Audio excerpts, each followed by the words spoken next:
Hey guys, and welcome to my channel. This is a support group requested video. For those of you who do not know, I do have a support group on Facebook under the name Lakia Reflection and Progression, which is the name of this channel, Crawford.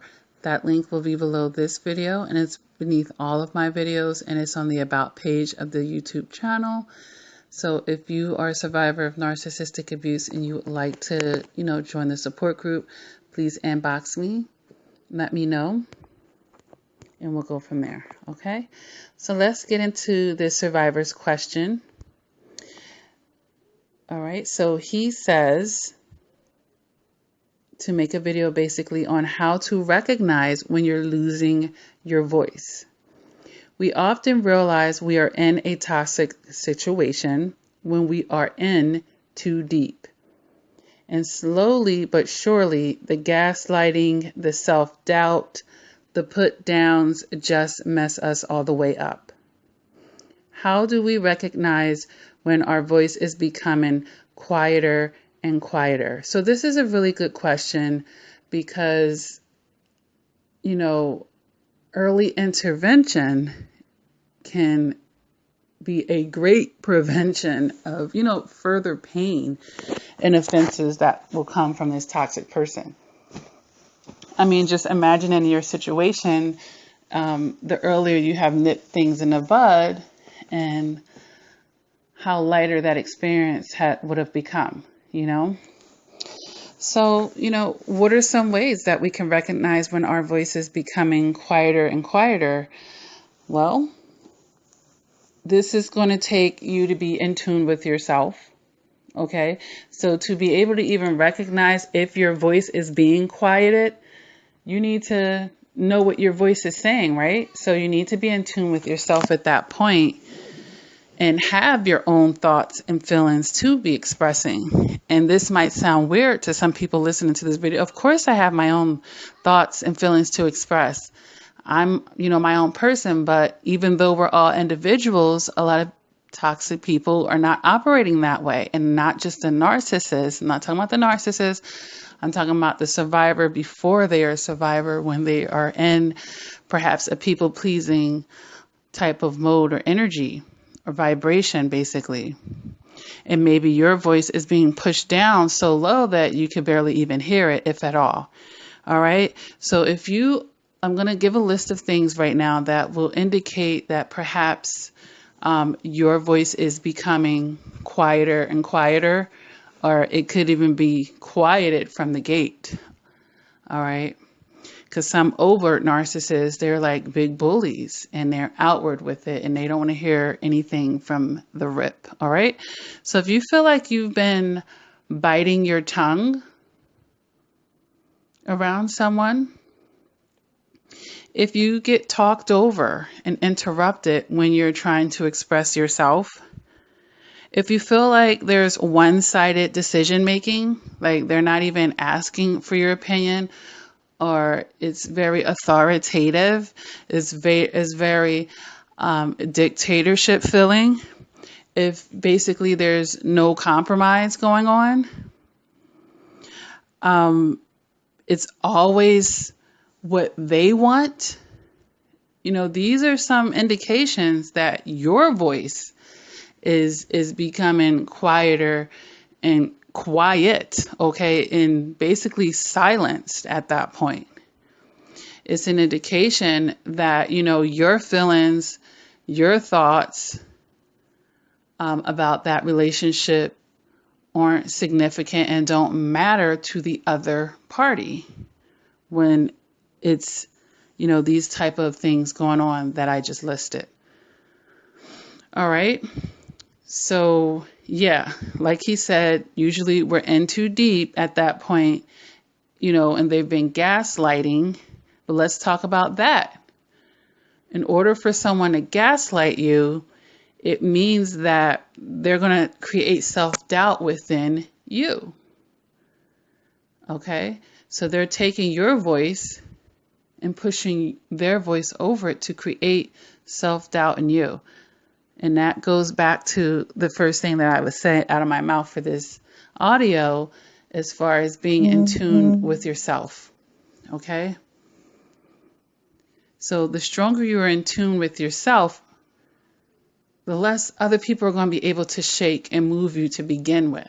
So the fact 9 times out of 10 that someone's even able to gaslight you, it means that your voice is not as strong and as sturdy as it needs to be. Okay? That they were able to create that self-doubt, that they're able to have these put downs, because that shouldn't be tolerated when our self-esteem is an adequate level. And it just messes you up further.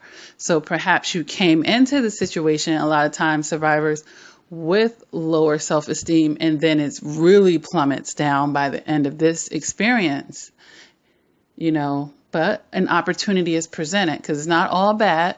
The opportunity is presented for you to regroup and rebuild yourself back up stronger than ever, taking your lessons, doing the work on yourself, so that no one else is going to be quieting you and your voice isn't going to be getting quieter and quieter and basically and ultimately silence, because that's what the narcissist wants, a dictatorship where it's all their way or the highway. And other toxic people, that's what they want. They just want what they want, and so when you're feeling like someone's not being considerate towards you, they're not even trying to appear to be considerate towards you.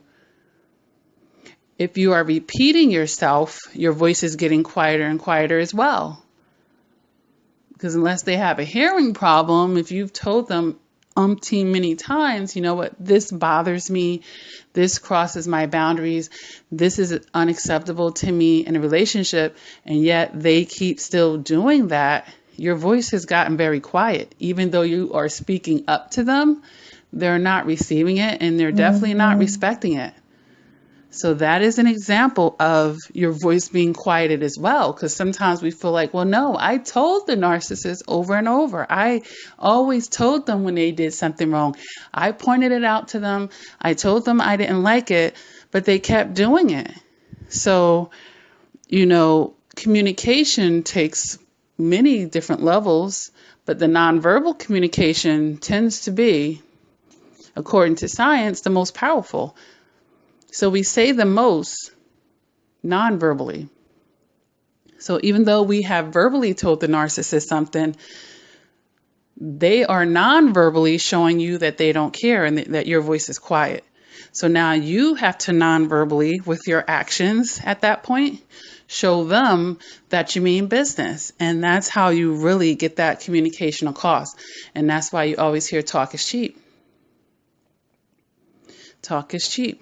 And it is extremely cheap to the narcissist. Talk is so cheap to them. That's why they will say anything in a moment, because they're running off their emotions anyway. They'll say anything to get what they want in a moment. They don't mind. That's why they can lie so easily. All right. So when you're dealing with these type of people, you really need to understand that talk is cheap. You have to show them with your actions. Lead your life by actions anyway. And everyone's saying that phrase now, say less. Yeah, say less. You can say less because people get the point when you say less. It's one of the laws of 48 powers. Say less. Lead by your actions. All right. So don't limit yourself in the forms of communication of understanding when your voice is being quieted. Because just because they're sitting there and listen to you rant, listen to you vent, listen to you complain, listen to you argue about their foolishness, but yet they continue to still do it, it is, surely an indication of a voice that is quiet in the relationship. All right. So I want you to just keep that in mind. And I hope that this helps that survivor and other survivors, understand when their voice is becoming quieter and quieter.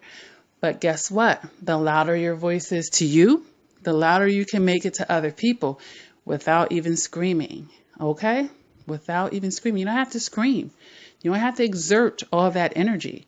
Because just like I said, actions speak louder than words as well.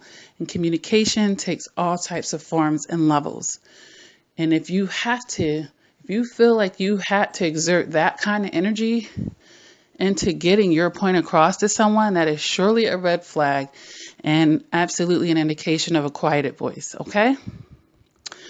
All right, guys. So, that basically, wraps up my answer to that question.